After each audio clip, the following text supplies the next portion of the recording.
As we did in our study of Hinduism, it's now time to take a break from the historical overview of Buddhism and to focus a little bit on the practical side of the religion. And of course, we've already mentioned various rituals and Buddhist practices throughout our discussion, but here we get to focus a little bit more closely on rituals within Buddhism. Before we discuss specific rituals in the Buddhist tradition, I want to say a few very important words about the Buddha's position on rituals more generally. So again, thinking of our historical Buddha and how he understood the role that rituals can and should play within the Buddhist religious life, the path to enlightenment. And there are three important things that I'd like everybody to know and remember about the Buddha's position on rituals. The first thing, and this takes us all the way back to one of our earliest videos, is that the Buddha very clearly prohibited the sacrifice of non-human animals as a religious practice.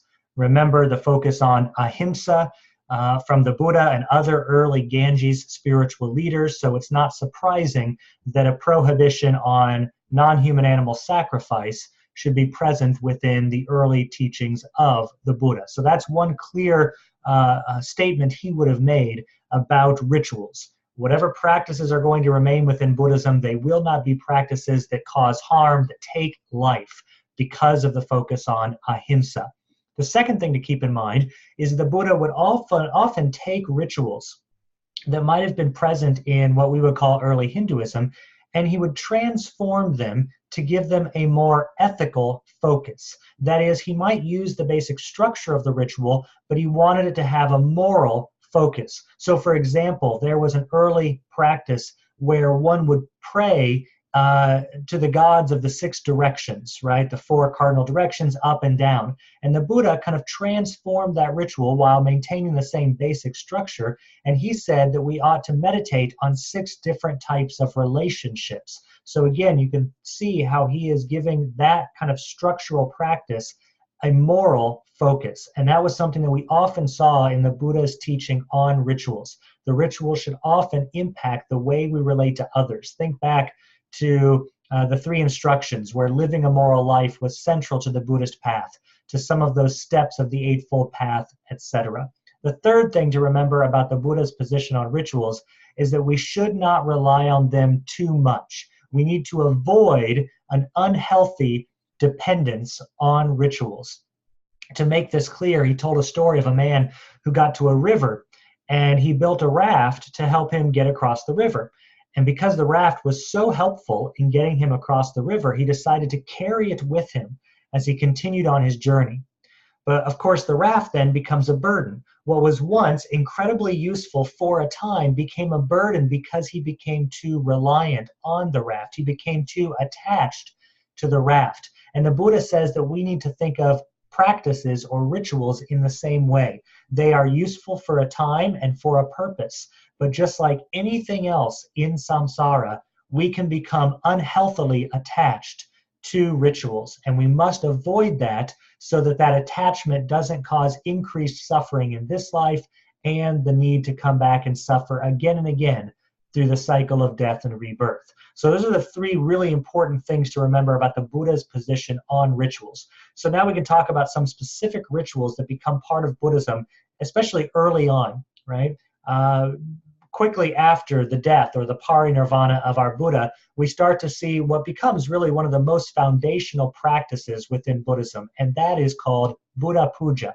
Now you might remember that term puja from our discussion of Hinduism, so you had that term being used in that context to refer to a kind of domestic worship, the worship that was done in the homes.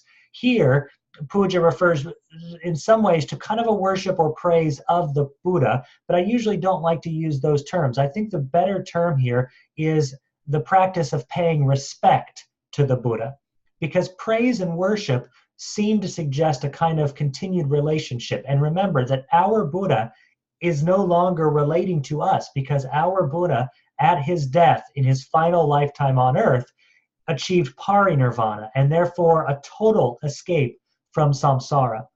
So while we might have seen spiritually advanced beings, including Buddhas, preside over heavenly realms within Mahayana and Vajrayana Buddhism, no Buddhist believes that our Buddha is still interacting with us in any way whatsoever, except for the fact that he left behind his Dharma. So Buddha Puja, this practice of, in a sense, praising the Buddha, I think is better understood as giving respect or paying respect to our Buddha for paving the path to enlightenment and leaving behind the Dharma as he turned that wheel to show the rest of us, all living beings, the path to enlightenment.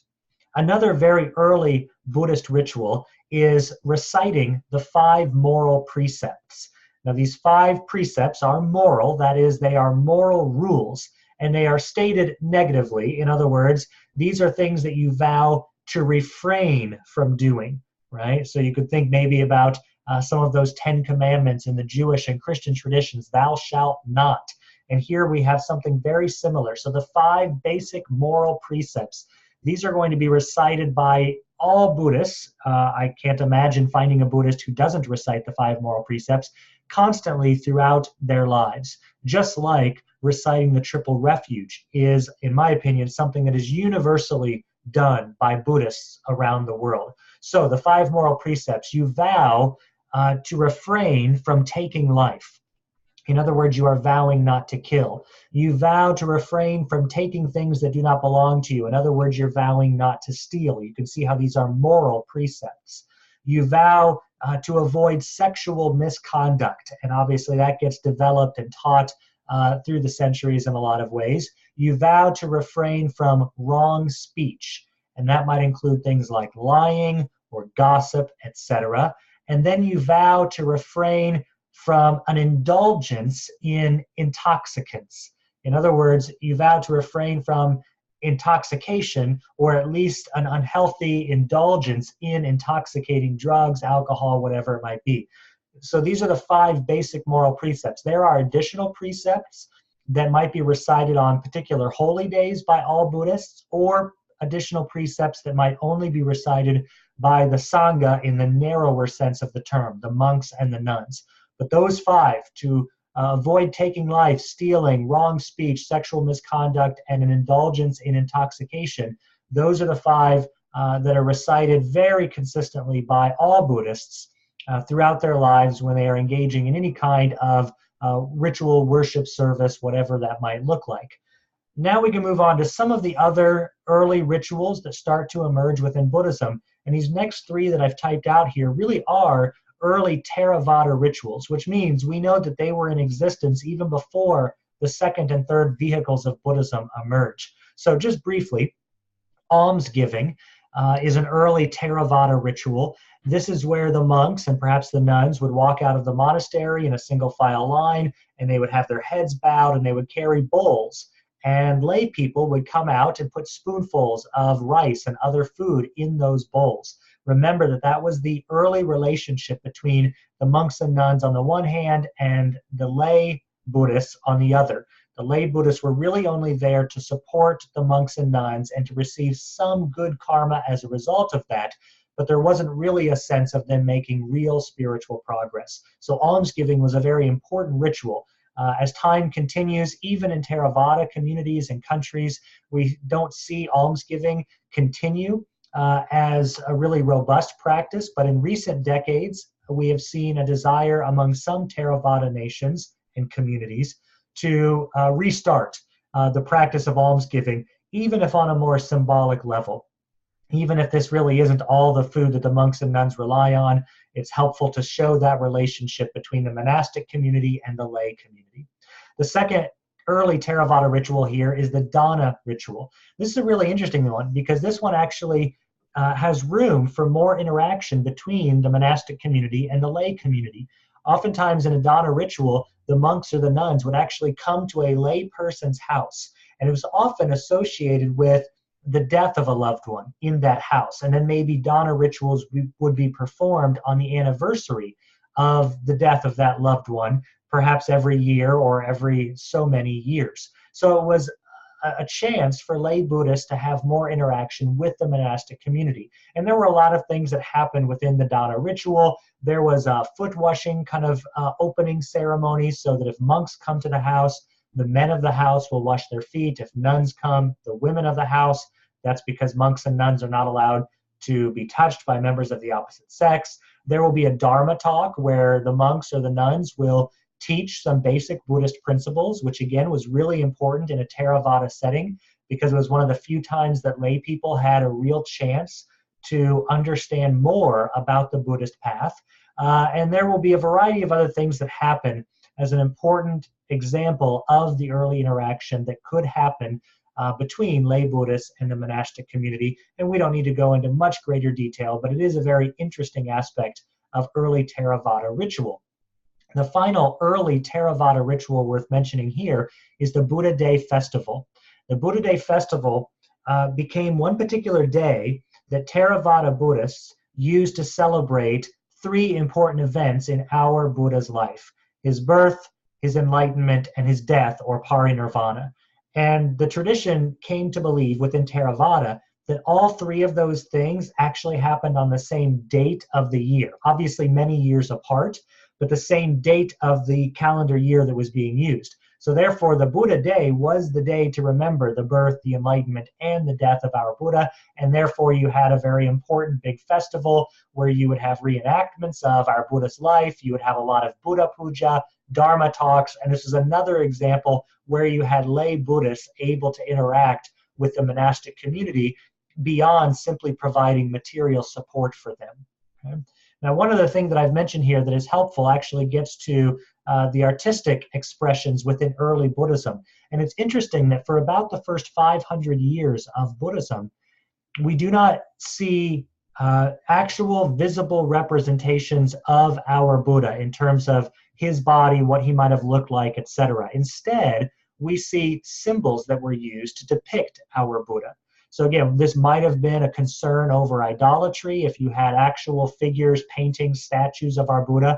So instead, you had these early symbols. And they're really interesting because they each obviously say something about our Buddha. So for example, you had the Dharma wheel, pretty clear how that connects to our Buddha. So you would have perhaps pictures where the Dharma wheel would be represented, and that was a symbol for our Buddha. You would have footprints to suggest that the Buddha actually walked that path to enlightenment, and those footprints are left behind. The Buddha himself is not here, but the footprints are here to show us the path. In a similar way, you have an empty seat. Again, the Buddha is not here any longer. He is gone, but the empty seat symbolized the fact that he achieved the ultimate goal of parinirvana. And fourth, you had the Bodhi tree, that tree under which he sat during that time when he was eventually going to attain enlightenment, when he vowed not to move from that spot until he achieved nirvana and was able to start turning the wheel of Dharma for all living beings. So in many of these early Buddha Day festivals, for example, if you had artistic expressions, these were the symbols that would have been used. But once we get past 500 years beyond the death of our Buddha, we do start to see actual representations. And now, of course, you could travel around the Buddhist world and see all kinds of statues and paintings and drawings of our Buddha. So that prohibition against representing him visually as he would have appeared was clearly left behind roughly 500 years after his life. The last thing here to mention in this video, connected with the earliest time period of Theravada practice, is the word vipassana. And that's just a word that we can finally give to the kind of basic early form of Buddhist meditation. Remember, when the Buddha to be was seeking enlightenment, he practiced yoga. And that was a way to block out the external world and to transcend it through these states of consciousness. And remember, that didn't work for the Buddha to be. And when he eventually reached enlightenment, he was actually remembering the kind of meditation he used when he was a little boy, back in that experience when he went out with his father to look at the village and territory around him.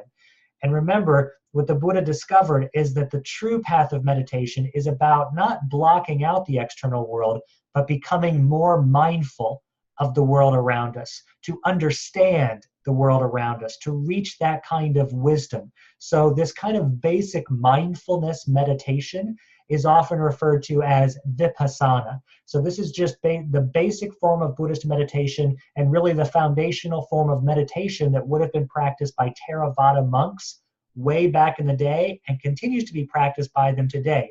And of course, all Buddhists, in a sense, are practicing a kind of mindfulness.